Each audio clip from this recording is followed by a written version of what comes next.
Good evening. Dodging questions, refusing to step down, and now a stunning new discovery in the Capitol Hill controversy. Despite calls from both sides of the aisle to resign, Cassada remains in office, avoiding our questions. Did you bribe anyone for votes for the ESA vote? Oh, that's ridiculous. What do you mean ridiculous? Here's a question. Did you bribe anyone for the voucher vote? Absolutely not. Absolutely not. Our chief investigative reporter Phil Williams and Chris Conti are both tracking the story from start to finish, demanding answers from Glenn Cassada. Phil just uncovered new details about how Cassada may have used your money to reward someone who helped him get elected speaker. Phil, what's the latest? Well, tonight, it's a brand new revelation. This time we've discovered that Speaker Cassada put one of his political operatives on the state payroll without actually requiring him to show up for work. Madam Speaker, there's 75 votes for Glenn Cassada. On January the 8th, Glenn Cassada was elected the new Speaker of the Tennessee House, replacing outgoing Speaker Beth Harwell.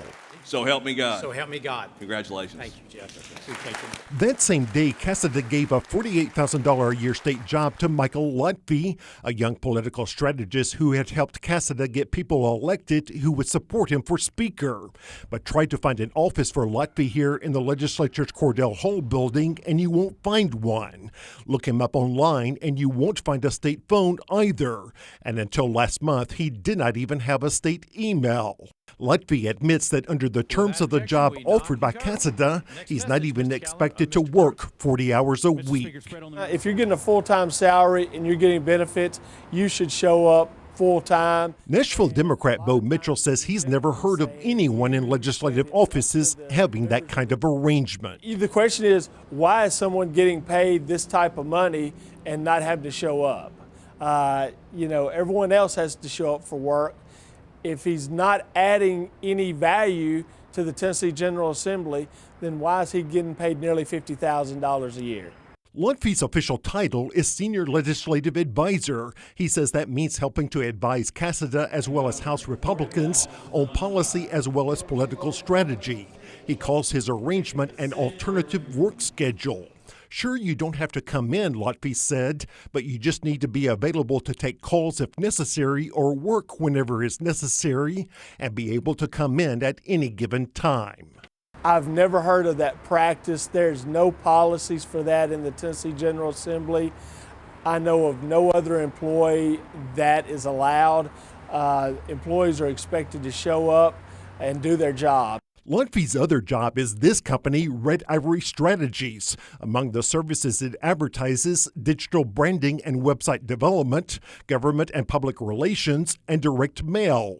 Financial disclosures showed that last year, Red Ivory Strategies got paid $529,000 for working on state and federal political campaigns. $123,000 of that came from Cassada's Political Action Committee, CASPAC.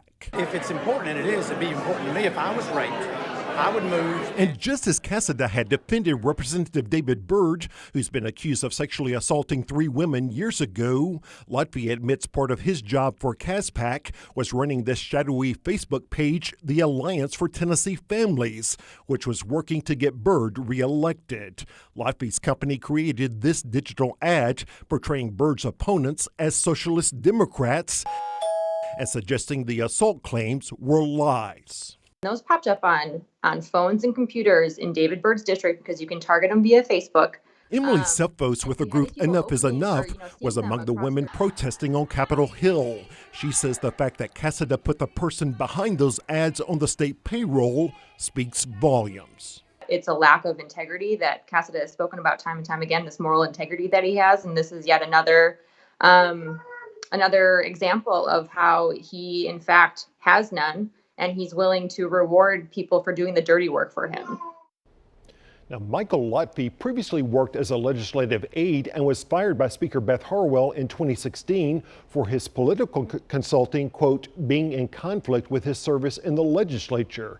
But Lutfi tells me that in this case, he has just been doing exactly what Speaker Cassada asked of him.